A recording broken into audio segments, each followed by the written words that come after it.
গ্রামের মানুষরা এই যে ঢাকা শহরে আসে তখন তারা কি করে ওয়েস্টার্ন মেয়ে দেখলেই সামলাতে পারে না, ব্যাড কমেন্ট করে, যে বড় কে করে তাকে গণপিটানি দিন, মানুষ শিক্ষা পেয়ে যাবে। হ্যাঁ, যেহেতু আইন নেই তো গণপিটানি দেওয়া উচিত, দেন ছেলেদের শিক্ষা হয়ে যাবে।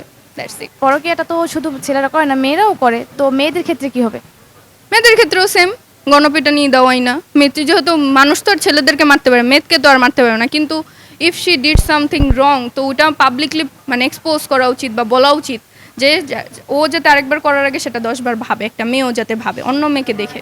গতকাল দেখলাম যে একটা বাচ্চা ধর্ষণ হয়েছে, সেক্ষেত্রে আমাদের সবাইকে যদি একটু জানান, এই যে বাচ্চাগুলো ধর্ষণ হচ্ছে, এই ক্ষেত্রে আপনি সবাইকে একটু কি জানাবেন? মানুষের মেন্টালিটি, কজ আমাদের অনেক গ্রামীণ মেন্টালিটি আছে যারা ছোট শিশুদেরকেও বিয়ে দিতে চায়।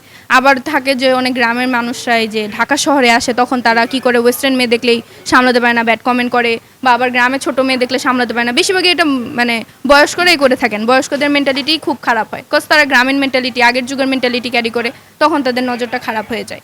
বেশিরভাগই মানে বয়স্কদের দ্বারাই এই সব ধর্ষণ হয়।